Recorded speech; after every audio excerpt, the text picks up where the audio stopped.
tivemos uns probleminhas, mas isso aí é natural, hein? Não vão pensando que todo mundo vai escapar dessa. Não, sempre vai ter um certo probleminha ali, tá? Mas, sem mais demora, ele é natural de BH, Belo Horizonte. Ele irá contar sua breve história de como se envolveu com a literatura. Eu, André Luiz, estou falando dele, Fernando Antônio Fonseca, mais precisamente como poeta Fernando Antônio Fonseca. Fernando,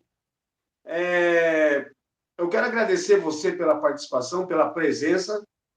Uma ótima noite e sinta-se abraçado, né, nessa arte e prosa, nesse programa da arte e prosa. Aqui é uma conversa mais de descontração, é uma coisa bem relax, né? Uma coisa bem tranquila. Então, não tem algo muito que seja muito exuberante ou algo complexo, né? Então, uma boa noite a você aí. Boa noite, André Luiz. Boa noite a todos os presentes e aos que assistirão posteriormente. Meu nome é Fernando Antônio Fonseca, eu sou de BH, eu tenho 68 anos. Eu comecei a escrever, com 13, 14 anos de idade, na adolescência. Eu tinha uma professora do curso de português básico, né, do ginásio, e ela me notou em mim certa aptidão literária e me emprestava livros de poesia. Eu lembro do livro do Chico Buarque de Holanda, que musicou o poema daquele pernambucano, me fale o nome agora. Ele lembra também de outros autores, e eu comecei escrevendo contos, sabe? Contos. E no ímpeto assim de espontaneidade, sabe? Eu comecei a escrever por instinto, não por racionalidade. Comecei a escrever e depois me veio, os anos sucederam-se e eu optei por fazer vestibular para engenharia, embora eu quisesse fazer letras, né? Mas havia um condicionamento social de que a pessoa, para ser bem-sucedida, devia fazer engenharia, ou direito, ou medicina, esses cursos que, na verdade, eram bem remunerados na época. E eu fui seduzido por esse apelo social da mídia, né?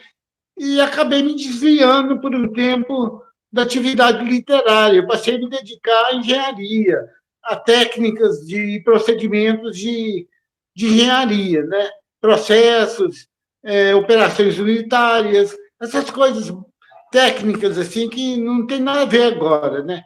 Então eu me entreguei a isso e deixei a literatura de lado, né? E, posteriormente, eu trabalhei algum tempo nessa atividade técnica. Posteriormente, eu, eu tive um meio assim existencial. Falei, pô, será que eu estou fazendo o que eu gosto ou o que os outros gostam? Será que eu estou feliz nessa atividade ou os outros é que ficam felizes por me ver nessa atividade? Eu questionei isso e rompi. Eu abandonei a atividade de engenheiro químico porque não me estava me fazendo feliz, né? Não estava, eu não era feliz com isso. Eu estava ali exercendo um papel de empregado perante o empregador, né? Eu apenas obedecia a ordem e dava ordens também devido ao meu cargo, né? Mas isso não estava me satisfazendo. Eu falei, pô, é um troço tão abstrato, tão robótico, tão mecanizado, que me trouxe certa alienação, né? E eu tive que romper com esse desequilíbrio e fiquei um tempo meditando sobre o que fazer. o que eu queria estava no meu íntimo, que era escrever, fazer poesias, contos, romances. Era isso que eu queria, mas eu não sabia, eu não tive, né, o, o insight para despertar isso.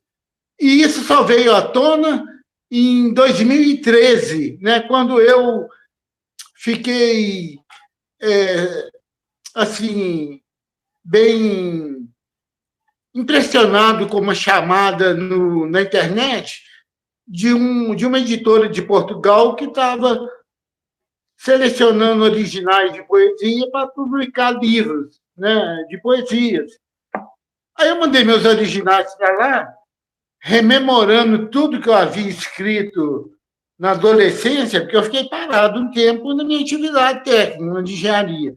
Aí eu mandei os originais, eu reescrevi o que eu havia escrito na adolescência, recuperei, porque algumas coisas se perderam, eu recuperei aquilo basicamente de memória e escrevi um livro chamado, como chama? Um livro chamado, está aqui, Luzes em Monólogo. Luzes em Monólogo. E mandei, e foi aprovado, e o livro foi publicado em Portugal, na cidade do Porto. Foi publicado e ele vendeu, eu fiquei estupefato, vendeu 83 exemplares. Eu falei, pô, que legal, eu fiquei bem feliz, né? E, pô, ninguém me conhecia, pô. E vendeu 83 exemplares. Esse livro foi publicado pela Corpus Editora. Aí foi uma sequência não prevista, né? Porque eu tive aquele instinto de escrever rotineiramente, aquele ímpeto mesmo de escrever rotineiramente, né? E passei a publicar mais livros, né? Mas todos, no início, custeados por mim, editoria independente. Eu pagava publicações de baixa tiragem, né? Tiragem pequenas, eram 60, 100, 40, 50 livros, e vendia para os meus amigos, meus irmãos, meus familiares. E fui constituindo aí uma sequência, né? Mas a partir de 2020, eu passei a 100 cursos por editoras. Primeiro, uma editora de São Paulo chamada Versejar, ela publicou gratuitamente um livro meu de mini contos, mini microcontos, chamado Liberdade em Frascos, mini microcontos, porque estava fugindo um pouco da verve poética, né? Daquela sequência poética. Mas eu resolvi alternar, variar, porque eu tinha já um background de contistas da adolescência, eu resgatei isso, comecei a escrever microcontos, e publiquei esse livro, né? E em 2021, publiquei por uma editora aqui de Minas Gerais, chamada Caravana Editorial, de poemas. Esse está à venda até hoje, já vendagem boca a boca, pessoa a pessoa, para familiares e amigos, está à venda ao público em geral. E em 2021, eu tive o privilégio de ser premiado em primeiro lugar no primeiro concurso Travassos de Literatura. Ele foi promovido pela Travassos Editora do Rio de Janeiro.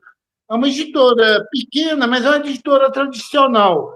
E como prêmio, eu tive a editoração do livro, a publicação, a divulgação por um de marketplace, essas parcerias comerciais, tipo Apple, tipo Casas Bahia, tipo, sei lá, uma série de parceiros, lojas americanas, Magazine Luiza. e está à venda até hoje. O meu livro chamava-se Mosaico, um livro de poemas, né? De caráter existencial, né? Que aí eu estava já num enfoque existencialista devido a problemas de vida mesmo, vivenciais mesmo, de experiência com, com a realidade. Eu passei a investir nesse filão, né, de existencialismo. E eu fui bem sucedido, porque o livro foi premiado e vendeu bastante exemplares, e eu ganhei 50 exemplares de bônus e uma percentagem na venda. E eu tive a oportunidade agora, esse ano, de ter meus originais de um novo livro, de mini microcontos, aceitos por uma editora de São Paulo, denominada Ópera Editorial. Ela vai publicar sem custo para mim, eu não vou gastar nada, e vou ganhar 10% sobre o preço de venda da capa do livro. Divulgar com parceiros e tudo. Essa é a minha história. Certo. Se me permite chamar assim, senhor Fernando. Sim, à vontade. Você disse que um de seus livros se chama Mosaico, é isso? Mosaico, é. Mas o mosaico, deixa eu explicar, só um parênteses aqui. O mosaico não é o mosaico das leis de Moisés. Sim, sim. Não é o mosaico da lei de Moisés. O mosaico é aquele. Um adorno. Aquele mural feito com pedaços, com fragmentos. Aquela composição artística. Esse é o mosaico. Aqui a capa dele, está vendo? A capa dele. Está vendo a quantidade de triângulos que tem? Isso junto. Foram adicionados lado a lado, formando um mosaico. Isso aqui é a estrutura da capa. A ideia é. Você sabe o que é mosaico, né? Sim, claro. É feito de cerâmica, de telhas, de azulejo. Exatamente, esse é o ponto. Não estamos falando de lei mosaica, estamos falando de mosaico, ou seja, um adorno, algo que é usado para adornar, né? Algo que é usado para ilustrar algo assim. Sim. Não que seja um Pablo Picasso, né? Mas a pergunta é: o mosaico ele serve como algo que ele pode ser inventado pela nossa imaginação, por mais que tenha um desenho, certo? Correto. Por mais que ele seja algo para se colorir, algo para se preencher. Então, esse livro, ele conta, ele mostra, ele tem uma certa dedicação ao que existe ou ao que é inventado para adornar esse mosaico? As duas coisas. Mas o mosaico não está querendo transmitir uma mensagem desse gênero. Eu coloquei o título de Mosaico nesse livro, que se refere ao agregado de partículas individuais, né, de pedaços individuais, para formar uma composição unitária. Né? Daí o círculo, né, mostrando unitarismo. Né? Então, é a junção de vários poemas, como se fossem várias peças que se agregaram para formar um mosaico. Né? Agora, a sua colocação tem a ver, né? Porque no escopo do livro tem poemas que são inventados a partir de conotações subjetivas, autorais, e tem poemas que são abstratos, eles são captados da realidade de uma forma poética. Compreende? Tem poemas que são inventados e outros que são descritos, vamos dizer, são de uma descrição do real, da realidade objetiva, que é a realidade externa que nos envolve, né? Compreende? Sim. Não é a realidade abstrata, é objetivo de objetos, é porque tem árvore carro, sol, lua, estrela, isso tudo. Por mais que seja inanimados, né? Claro, também tem gente, tem mulher, tem homem, tem garotas, né? Tem gente também. E interessante que o livro se chama Descrições do Amor e do Desamor. A primeira parte trata dessa questão de descrição a partir de parâmetros introjetados, tipo sentimentos, a partir de sentimentos, que descrevem relacionamentos que eu tive com amores, né, com garotas, com mulheres, em certa parte da minha vida. Então, esse livro tem esse caráter sentimentalista, né? Não é sentimentalista, é íntimo, né? Um caráter íntimo, né? Porque ele aborda essas questões de relacionamento amoroso, né? E sexual, e daí ele constitui a primeira parte. A segunda parte do livro se chama Versões Poéticas de Meu Horizonte. Está aqui. Deixa eu ver se eu consigo. A segunda parte do livro, ela é irrelevante. Deixa eu ver se eu consigo achar.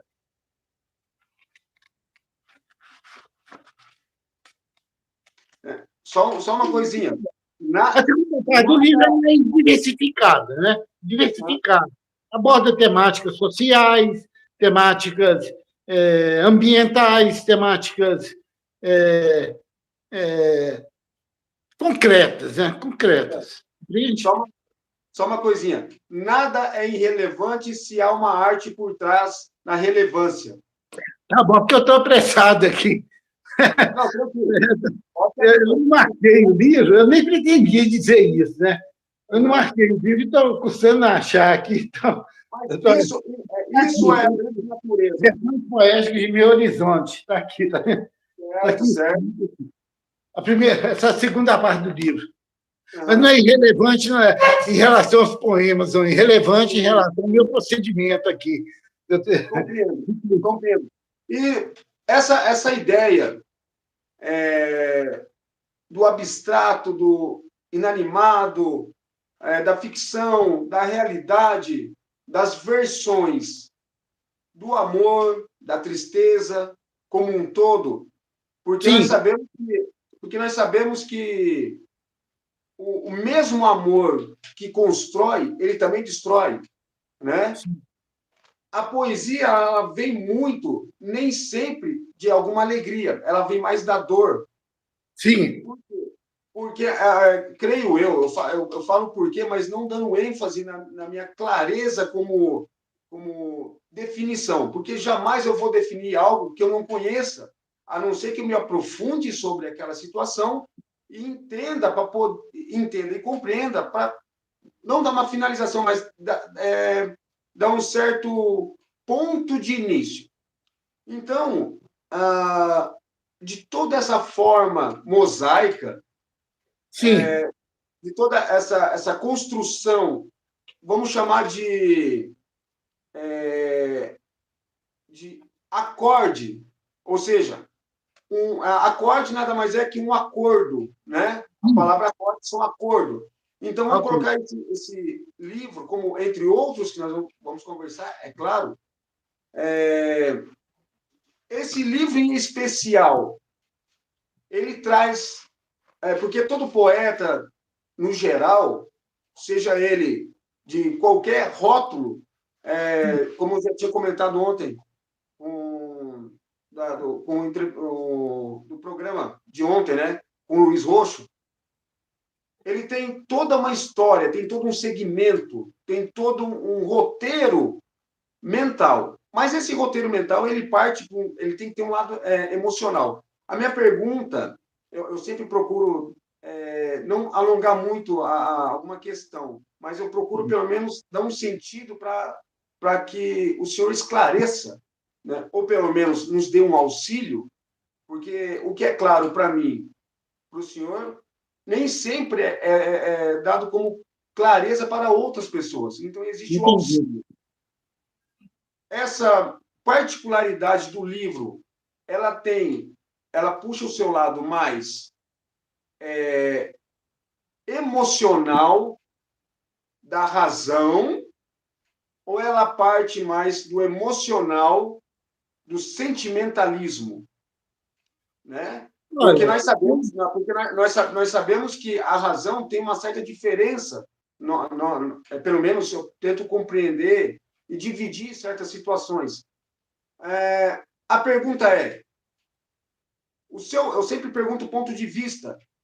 Por quê? Porque nós temos que acrescentar algo que vá nos esclarecer sobre a situação. Então, a pergunta é, o livro Mosaico, ele parte para um lado emocional da razão ou um lado emocional do sentimentalismo?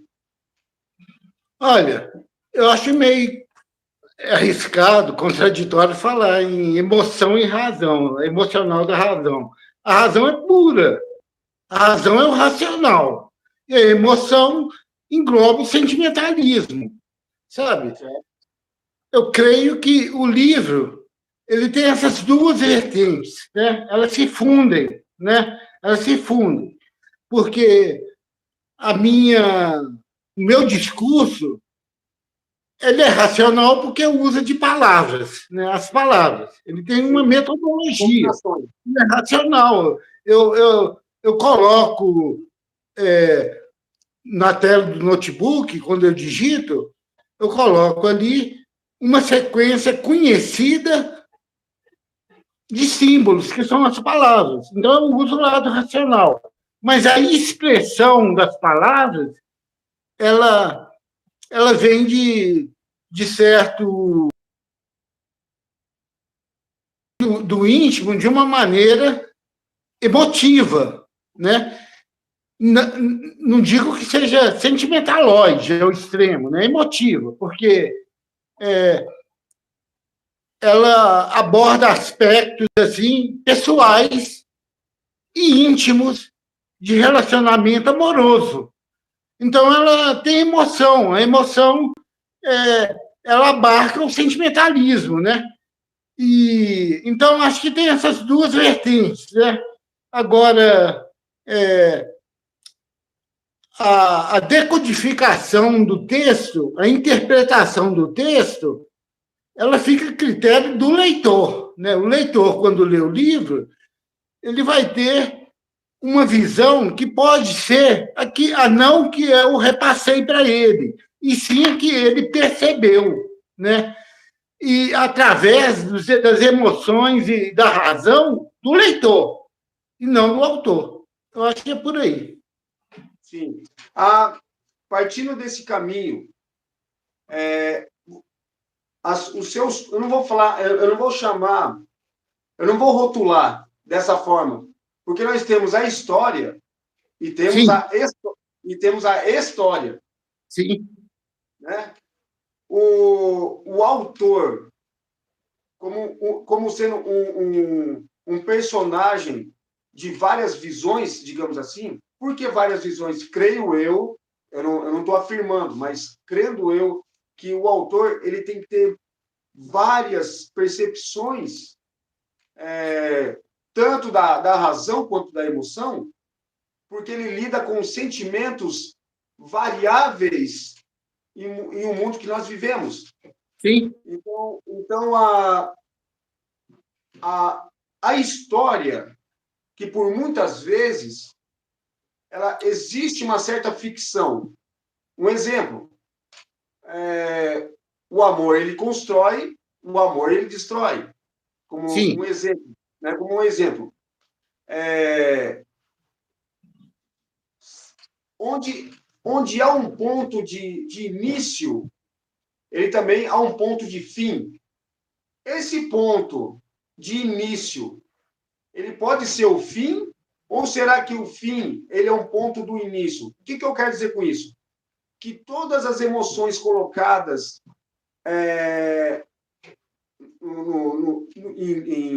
em páginas que estão em branco, que vão ser preenchidas, em todas essas páginas de emoção, será que essa razão, digamos assim, ela não se torna algo mais emotivo, como dando aquela parcialidade de, nossa, isso aconteceu comigo.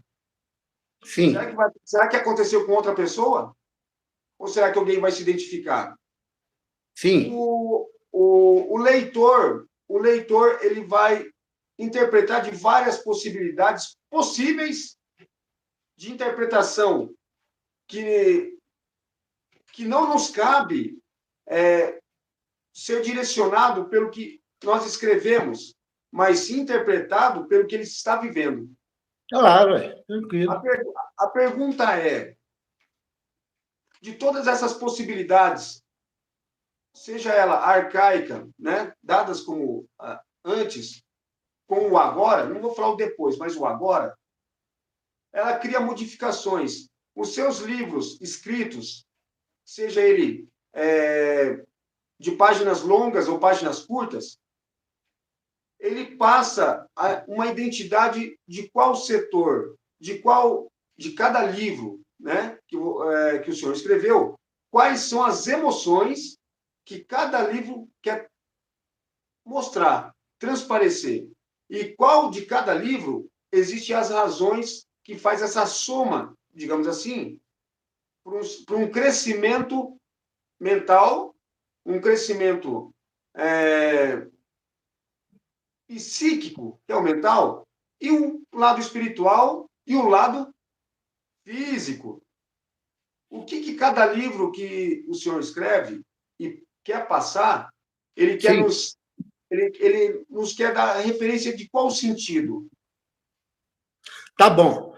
Olha, aqui, todo autor tem uma genética, tem uma identidade, né? Por exemplo, Marcel Proust, ele escreveu um livro chamado um livro que ele narra a vida dele e ele menciona várias vezes no livro certas ideias autodestrutivas, né? O Sim, livro chama-se, me passou desapercebido agora,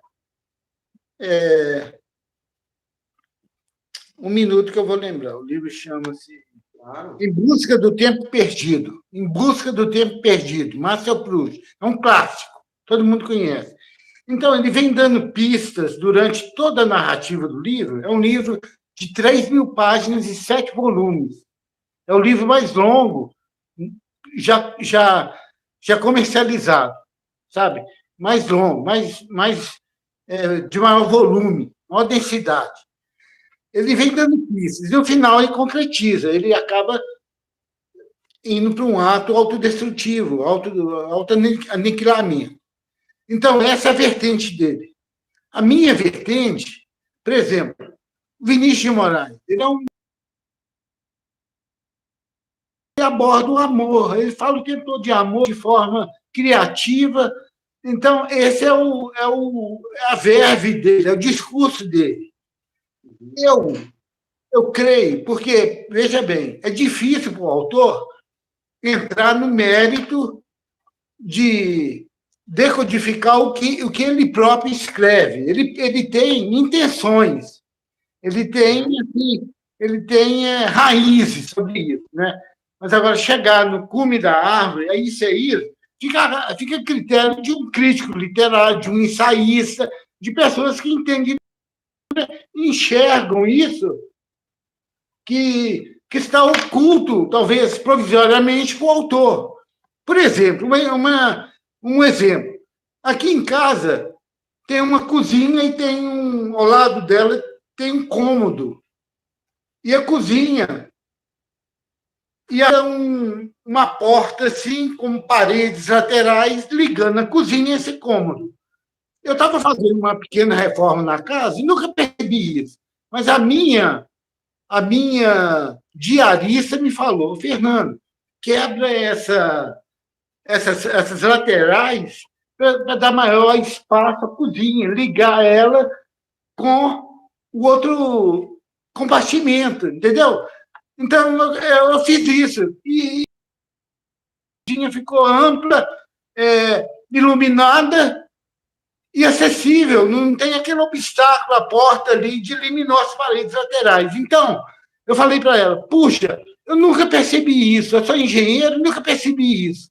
Mas uma pessoa de fora, que não um morador, percebeu e me deu a dica, falou, faz isso. Porque eu estou tão acostumado aqui que as coisas são padronizadas, né? Então, essa é a vida de qualquer escritor. Ele tem não digo que tem uma, porque está em constante evolução também, né? Ele não tem uma retórica assim muito automatizada. Às vezes tem, às vezes não. O que eu quero dizer é o seguinte: para mim, cabe a um crítico, uma pessoa, mostrar, através de uma análise, de um ensaio literário, identificar o que se passa nessa continuidade, desde o primeiro livro até o último, compreende?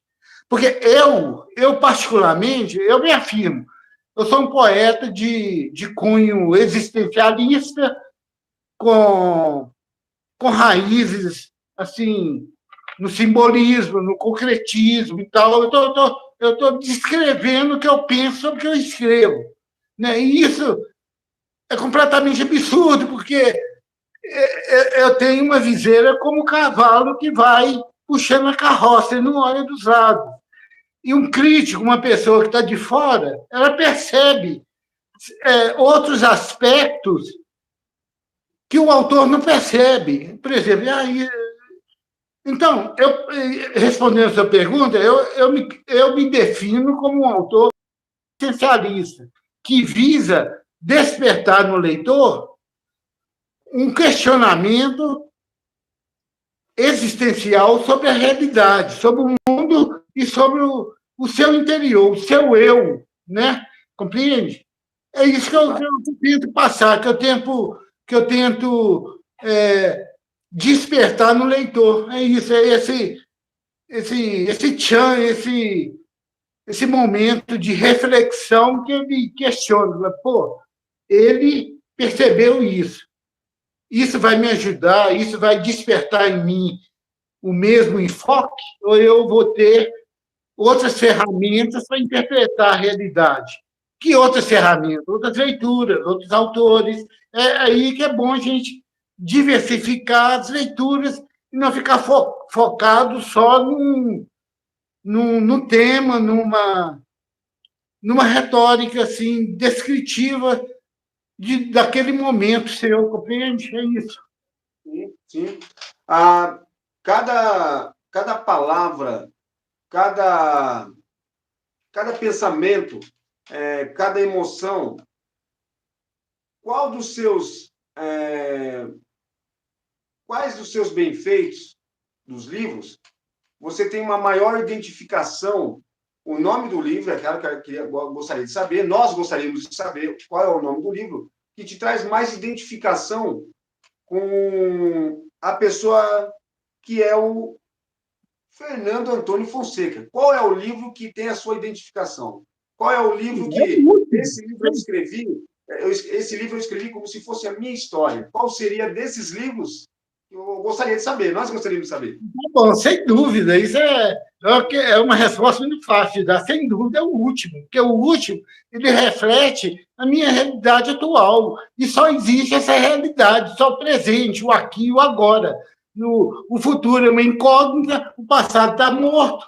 Ele vale como experiência de vida, né? Mas, sem dúvida, é um mosaico, porque é o último que eu escrevi, e eu acho que eu vou mudar de ideia quando sair esse livro, A Francesinha, de mini microcontos, porque ele responde mais a essa questão, porque ele exprime o meu momento atual, a minha vida. Eu estou focado, eu estou preso, igual o Luiz Rocha falou ontem, a gente está preso no tempo, no presente.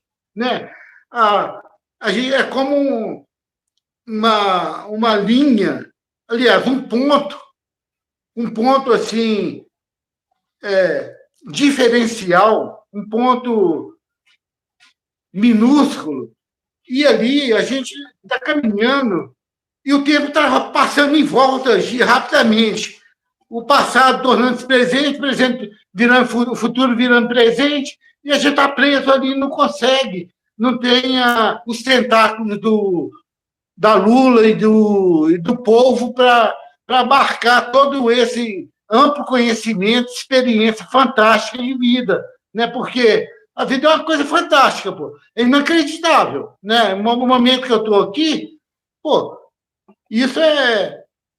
Olha a quantidade de coisas que me deixam espantado. Pô, eu estou diante de uma tela de um celular, eu estou falando com um rapaz que mora na Bahia. Você mora na Bahia, né? Eu estava na Bahia, agora estou em Minas Gerais. Em Minas. Um rapaz que está em outra cidade, aí tem um rapaz assistindo, que é o Hinaldo, tem o Josenildo, eles estão em outro lugar. Isso tudo envolve uma complexidade tecnológica incrível, inimaginável do tempo atrás. Então, sem dúvida, o momento presente é o que me absorve. Então, eu mudo com o presente muda a mim, né? E isso é meio arriscado falar e definir em palavras o que você é no momento, né? Sabe? Porque a gente está em constante evolução. Eu ia até o Isaldo, que ele é de Pernambuco, e ele pode confirmar isso. Lá em Pernambuco, no Nordeste em geral, tem um ditado que diz assim: cada cabeça, um mundo. Cada cabeça, um mundo. Aqui em Minas fala-se cada cabeça, uma sentença. Cada cabeça, um mundo. Cada um tem uma individualidade própria, tem todo um arcabouço, um arquétipo individual para interpretar isso ou aquilo. Ninguém, bom, ninguém, todo mundo interpreta de forma diferente. Às vezes, vai pegando pistas de um, de outro, e vai adequando isso, ajustando isso ao seu conhecimento, ao seu caminho, e vai construindo sua passagem pela vida. Para mim, é isso. Legal. Deixa eu ver algumas perguntas aqui. Tá bom. Temos aqui a Josenilda, que mandou olá, né? Mandou boa noite. Temos aqui o Hinaldo, né? Respondeu aqui. João Cabral de Melo Neto. Né? João Cabral de Melo Neto. Vida temos aqui, Severina. E temos aqui a Leia também. Boa noite. Boa noite, boa noite. E que live show, muita sabedoria. Lê isso, legal, muito bem. Temos aqui também um escritor, né? Nada mais, nada menos, um poeta, nada mais, nada menos que o senhor Fernando Antônio Fonseca, né? Mas vamos dar continuidade aqui. Eu vou pegar um pouco mais pesado. Pega não, pega leve. Pega leve, devagar. Eu vou pegar um pouco pesado, só que a 5 por hora. Tá bom, tá bom. Não, mas todo autor de uma poesia, seja quaisquer seja o tipo de literatura que nos prende, todo poeta, todo escritor e tudo mais, ele fala sobre o amor e tudo mais. Sim. Só que as coisas obscuras, digamos assim, coisas obscuras, elas nos remetem, por incrível que pareça, vocês sabem o que eu vou dizer agora, por incrível que pareça, muito mais romance, a parte dramática, a parte do horror, mostra uma coisa mais pro lado do amor do que pro lado ruim da coisa. Um exemplo que eu posso estar enganado, é claro, mas um exemplo é Vampiro de Bram Stoker, né? Como ela foi escrita. Drácula, né? Isso. O que acontece? Nós sabemos que ali, para quem vai assistir, eu, André Luiz, recomendo esse filme aí, O Vampiro de Bram Stoker. Muitas pessoas vão olhar para aquilo como um lado do horror, um lado macabro, digamos assim, por certas cenas. Desculpa. Só que ali ele está demonstrando, se for observar bem, o filme não é um filme que mostra um horror, mas sim um drama de algo que aconteceu por misticismo, digamos assim, porque ali é fantasioso, tem algumas coisas lá, etc. Tudo bem, mas observando o roteiro dessa história, como também, vamos pegar algo um pouco, não que esse filme não seja clássico, mas vamos pegar aqui um Titanic, por Sim, exemplo, que mostra um amor totalmente surreal, um amor daqueles que se prende. Enquanto o outro lado, ele mostra a parte mais dramática de um amor que teve uma promessa, no caso do sim, Bram Stoker.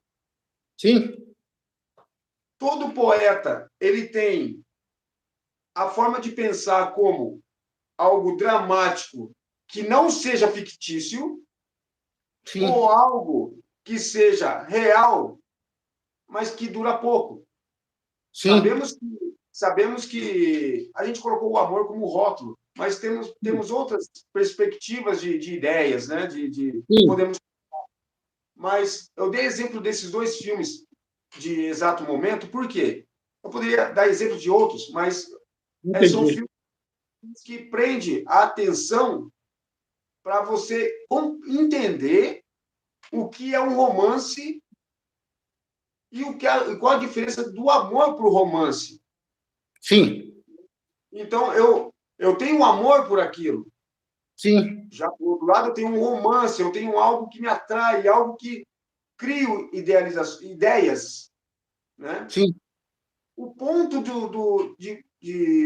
dos poetas em geral, claro, você em geral, ele, ele tem uma idealização de algo concreto, do lado amor, que é espalhado por todo o lugar, ou pelo romance que tem uma história que se prende por eternidade. O livro ele é para ser eterno, beleza? Mas o autor ele é eterno a esse romance, ele é eterno a esse amor pelas escritas que ele põe no livro para as pessoas adquirir conhecimento e também uma certa idealização de avanço. sim. Olha, eu acho que tem dois aspectos aí. Primeiro, existe literatura fantástica, literatura de ficção científica, literatura de romance, literatura de gótica, existe uma série de estilos literários. Por quê? Porque existe público que consome esse estilo de literatura, compreende? As pessoas novidades, né? Sim, Por experiência, por experimentar experiências novas, viver a experiência de experiências novas. Então, isso, por exemplo, Bram Stoker é antigo. Isso foi feito no início do século XX, me parece.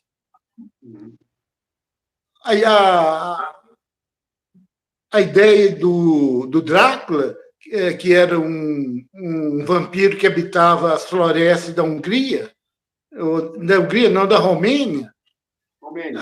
ela é, ela é arquetípica, ela é antiga, né? E isso, com a mutação da temática contemporânea, porque vai acontecendo que certas coisas do passado retornam ao presente. Assim também é o autor. O autor ele tem resíduos de coisas terríveis, mas tem de coisas boas, né? Ele ele abarca essas duas coisas, né? E muitas outras, extremamente amplas, né? Ele é como um mosaico mesmo. No passado estão os resíduos que ele se vale para construir perante o presente sua visão do mundo atual, né? E agora eu não acho que o autor ele escreve assim, tem autores e tem autores, né? Tem autores comerciais que ele escreve direcionado, visando o objetivo de atender certo público, para ganhar dinheiro, para ter sucesso editorial. As editoras também buscam esse tipo de autor, porque os livros vão dar lucro, dar remuneração. As editoras não são bobas, elas vivem de lucro, né? O livro tem que ser comercialmente aceito. Então, vincula esse tipo de coisa. Eu não sou contra, não. Eu acho que cada um escreve o que bem entender, né? Se tem um autor que quer ter sucesso comercial e escreve terror, escreve dramas e tudo, isso é válido, pô. Só porque eu não escrevo, eu vou criticar? Não. Eu, particularmente, eu sou um autor autêntico, eu me julgo autêntico. Eu escrevo o que eu penso, sabe? O que eu penso, eu não escrevo eu escrevo o que eu penso, né? E eu, eventualmente, eu expresso certas ideias, certas noções de horror perante certa situação, de drama, de tédio, de amor, de felicidade, de tristeza. Isso é uma acepção de cada poeta. Todo mundo tem isso, né? Agora, você escreve assim, visando diretamente isso, ou você escreve expressando o que você sente naquele momento. É diferente, né? Eu não sou um autor comercial, eu não sei nem se eu vou ter sucesso comercial daqui para frente, né? Mas eu tento expressar o que eu penso e o que eu sinto, é isso. Vamos ver, aqui tem uma... Deixa eu ver aqui. Dona Sofia, boa noite, seja bem-vinda. A Leia, ela mandou aqui. Deixa eu ver como estamos no YouTube, tem que... Né? Cada indivíduo tem um olhar diferente do que se passa no mesmo instante em que se está acontecendo algo. É a mesma situação, mas vemos de maneira diferente. Acho que ela está comentando, não sei se é uma pergunta ou se ela está comentando. Se for uma pergunta, você manda aqui. O Inaldo, ele falou assim, poeta, temos uma pergunta aqui. Tá bom. Você é livre em sua escrita, especialmente na prosa? Ou ele está perguntando aqui se você é totalmente livre na sua escrita, se você, né? Ou tanto na escrita e especialmente na prosa? Não, eu não sou 100% livre, não. Eu tenho autocrítica e censura também. Eu não falo palavrões, eu não escrevo palavrões, eu evito termos polêmicos que vão depreciar certas pessoas e tudo. Eu evito isso. Eu tenho autocrítica e tenho autocensura. Eu evito. Agora, o que a senhora falou antes, isso é completamente correto. Cada pessoa percebe um aspecto da realidade. Por exemplo, supõe uma rua cheia de prédios e janelas em todos os prédios, e uma senhora, e uma garota, uma moça subindo. Você pergunta para o primeiro observador da primeira janela, o que você está vendo? Ele fala, eu estou vendo uma moça. O segundo, eu estou vendo uma moça de jeans. O terceiro, eu estou vendo uma loira. O quarto, eu estou vendo uma mulher. O quinto, eu estou vendo... ela está de tênis. Cada um percebe um aspecto. Ninguém percebe a totalidade de nada. Ninguém tem esse mérito. É impossível. Cada um... Porque é tudo questão de referenciais, né? Perante o objeto observado, né? Por exemplo, tem um copo na minha frente aqui, cheio d'água. Um vem e fala, ele tá vazio até a metade, o outro vem, ele está cheio até a metade, está vazio ou está cheio. Cada um percebe um aspecto, né? Uma narração diferente, uma descrição diferente da realidade. É impossível você abarcar tudo de uma vez. Eu estou aqui, como é que eu posso ver uma coisa que está acontecendo lá em Amsterdã, lá em Estocolmo? Como é que eu vou saber? Mas está acontecendo. Né? Uma pessoa que, no momento, está vendo um filme de Estocolmo, mostra lá um flash da rua, ela vai ter aquela visão. Eu estou vendo, você não está vendo. Cada um percebe um aspecto diferente. Então, eu acho que ela está plenamente correta. Entendi. Ou seja, no caso da moça, vamos colocar dessa forma, no caso do personagem em questão e do copo, dificilmente alguém vai falar assim, o copo está na metade. Não se fala se está com pouco ou se está com mais. Poderia chegar e falar assim, o copo está com a água pela metade. Já dá uma igualdade. No caso da moça, creio eu, seria assim, eu estou vendo uma moça subir uma escada. Sim. Eu estou vendo a moça descer a escada. Mas também. A pessoa, ela gosta de analisar algo que já é direto. Entendi. Né? Mas é impossível, porque ninguém vai saber se o copo está pela metade exata. Né? A não ser que você pega lá uma proveta lá, despeja a água, fere lá a graduação lá, 500 ml, copo de 1 litro, 500 ml, então é meio litro, está pela metade. Mas ninguém faz isso. Então, todo mundo erra, está errando sua descrição. Sabe por quê? A pessoa que tem um óculos enxerga melhor, a pessoa que tem uma deficiência da vista não enxerga nada, um cego não enxerga bolufas nenhuma, um surdo não ouve o barulho, o som. Cada um enxerga certas parcelas da realidade, estratos, né? Estratos da realidade, parcelas. Ninguém enxerga o total, o unitário. Isso é impossível. E é isso. Acho que é isso. Entendo, é compreensível. É compreensível isso, porque é aquela situação. Viva a diferença, que se todos fossem iguais, não daria certo. Seria algo monótono, algo clichê, que todo mundo fala que é verdade, é verdade. Não existe as certas ideias visionárias de cada um. É por isso que a diferença é sempre o avanço. Né? É sempre um avanço.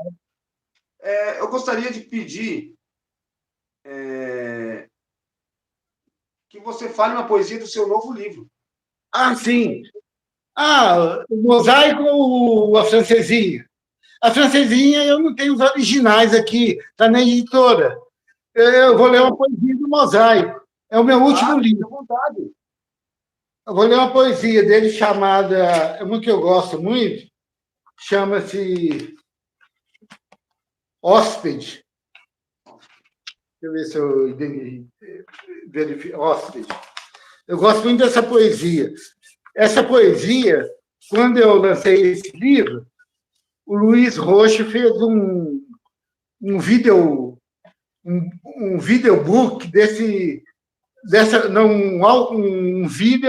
videopoema desse livro, videopoema. E a poesia era Hóspede, para divulgar o livro na mídia, né? Nas redes sociais, no Face, no Instagram, no WhatsApp. Então, ele fez um videopoema, era um vídeo narrando um poema. Aliás, aparecia na tela o texto à medida que ele ia evoluindo, e o vídeo acompanhava sincronicamente e encerrava. É muito bom. E eu sou graças a ele. Esse foi chama-se Hóspede. Eu vou ler ele aqui. Só uma coisinha. Só uma coisinha. Grande Luiz, obrigado pela entrevista de ontem. Gente finíssima. É isso aí, só dando uma como é que se diz, uma ressalva aqui. Tá bom, eu concordo plenamente. Corroboro essa afirmação sua. Então, o poema chama-se Hóspede, está na página Mosaico, esse livro aqui. Esse livro está em Jabuti desse ano. Prêmio Jabuti, que é a maior premiação da literatura brasileira, atualmente, né? Maior repercussão. E ele está inscrito também no Prêmio Oceanos. Inscrevi ele lá. O São Franco é tirador. Pode ser que tenha alguma boa colocação, pode ser que não, porque o autor ele nunca vai falar que o que ele escreve é ruim, ele fala que é legal. Agora, o jurado é que vai dar a finalização da abordagem que faz do livro. Então, hóspede, sou ave banida, hóspede desta avenida, sou passageiro desta nave, deste ermo, planeta Terra, trincheira dos desejos reprimidos, última fronteira de meus reclusos ideais. Sou como uma vespa adiada, desarada, em meus ouvidos desfavorecidos, pela minha impúbere audição, minhas destrezas. Sou como uma poça de água immiscível, lodosa e demorada, frenética, patética, ascética, de origem genética segurada, pelos meus traços e etnia. Sou essa descolada retina, sobressaltos e tropeços, dessa dia, que contraria o invulnerável, com assimilar aos estrada casual, atalho de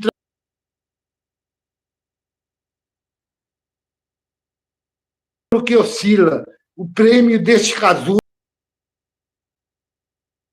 de um circuito cativo, escrito uma figura geométrica de formato fictício, invisto na coerência com demasiada precisão, minhas contradições e agonia, minha amnésia ocasional, vestígios remotos, inertes distorções, nervosas calmarias em dias de matinais agitações. Esse é o poema Hóspede. Eu gosto muito desse poema. Então, aproveitando esse gancho, nos explique para nós, né, essa intelectualidade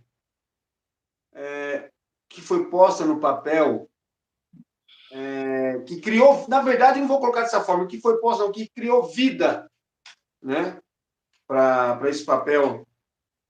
Ele nos dá uma característica do que vive hoje em dia. Sim. Ele dá ele causa não a impressão, eu, André Luiz, estou falando que ele não causa uma impressão, mas sim um fato de que pode passar despercebido por alguns, mas que ela existe.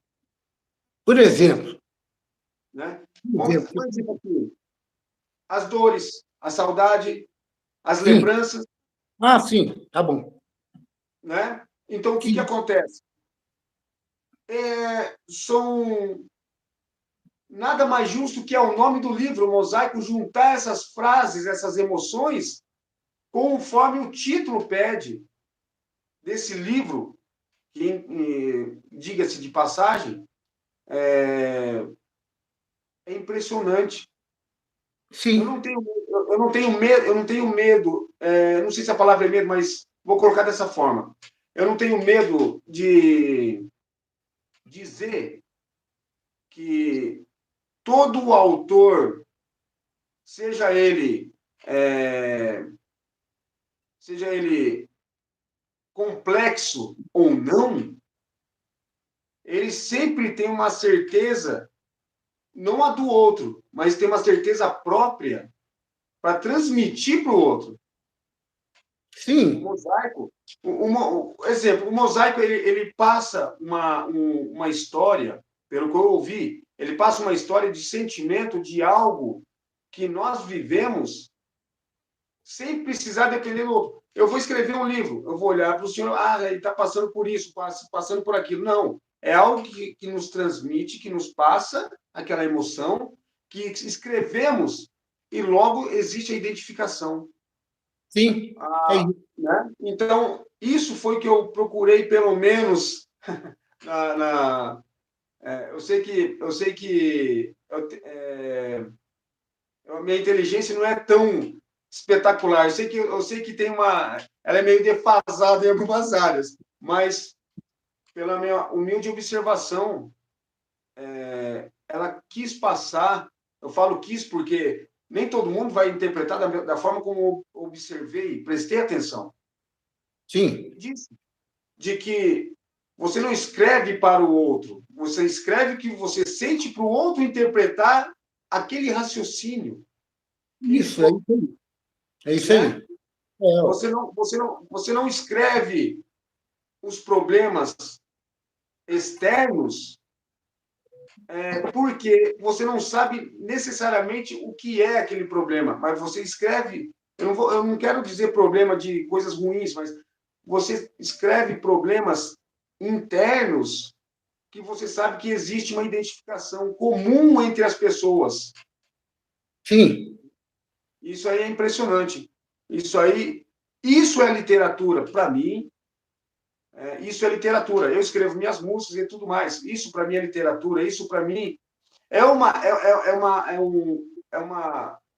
não só uma visão, mas é uma observação natural de que nós humanos viemos de alguma forma, como diz o Luiz, nós viemos de alguma forma para passar algo.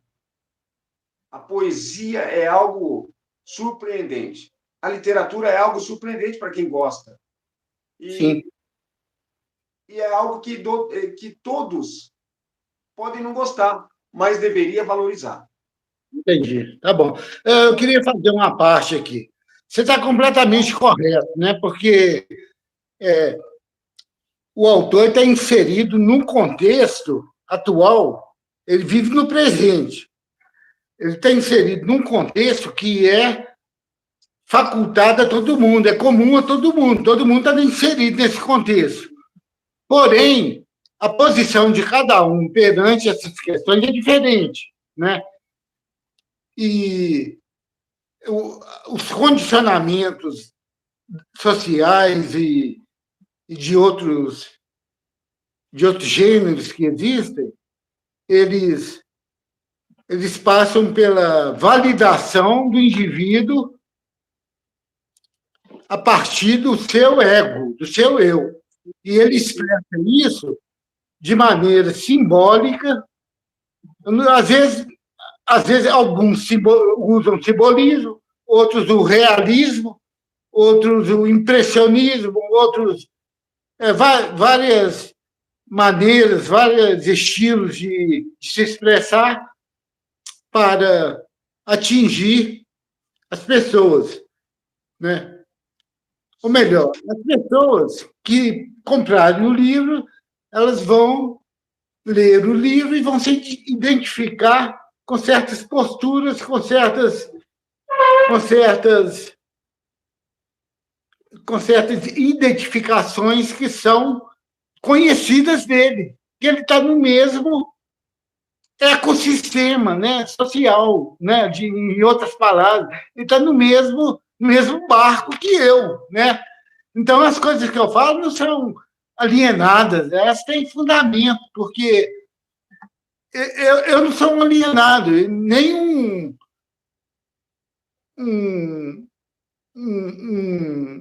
vamos dizer assim, um ativista. Eu não sou um ativista nem um alienado, eu estou no meio termo, eu estou vivendo aqui, estou percebendo que está à minha volta. E eu escrevo minhas poesias e as pessoas que estão vivendo a mesma situação, estão no mesmo ambiente, a mesma cidade, o mesmo mundo, o mesmo universo, a mesma coisa, todo dia, em todo lugar da Terra. Tem drogaria, tem farmácia, tem banco, tem relógio, tem cama, tem chá, tem bebida, tem mulher, tem várias coisas. Isso é comum a todo mundo. Então, as pessoas vão se identificar com isso e a partir de uma reflexão, leva ao autoentendimento, né? O que está se passando comigo a partir dessa descrição, dessa narração poética, de romancista, ou contista, o que for, né? A partir disso, ele tem aquela percepção de que há uma identificação, uma aceitação ou reprovação de certas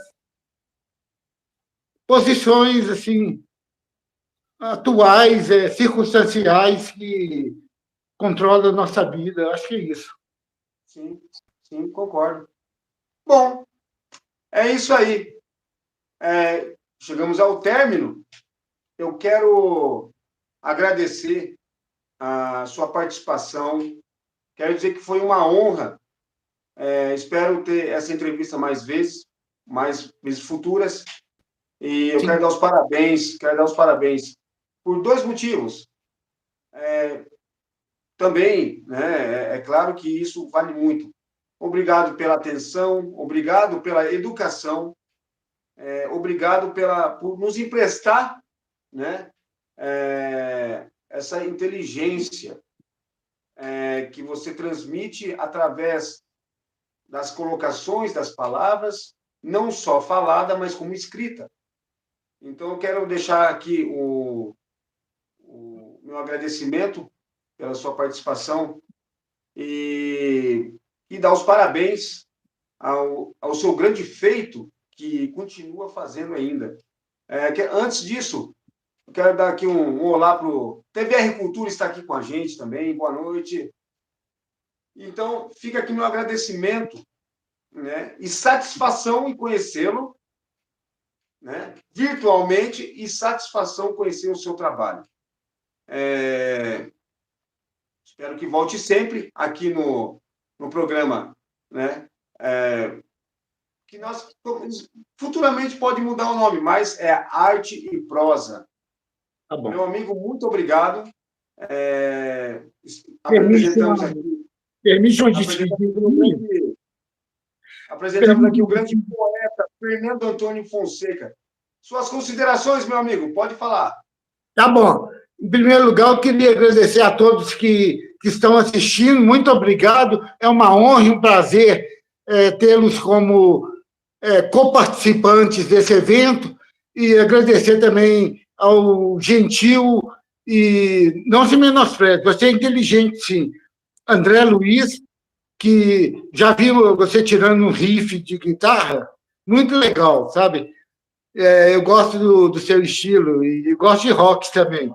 Eu curto rock, sabe? E é uma grande honra fazer parte desse programa e espero voltar outras vezes. Muito obrigado. Eu que agradeço. Pode ter certeza que irá voltar sim. Quero agradecer também a todos os participantes, tá? No geral, amanhã teremos uma outra live um pouco diferenciado. Amanhã nós teremos o grande Rob. Assim, ele vai falar sobre luthieria. Luthieria é sobre consertar instrumentos e tudo mais. Você que gosta de instrumento não precisa tocar. Você que está nos ouvindo, gosta da arte do som, é só vir amanhã. Vai ser amanhã às 20 horas, beleza? Meu amigo, posso te considerar assim, grande Fernando, né? Fernando Antônio Fonseca, conhecido como poeta, né? Muito obrigado mais uma vez. Felicidades. Valeu. Igualmente. Obrigado. Bye, bye. Tchau, tchau. Até mais.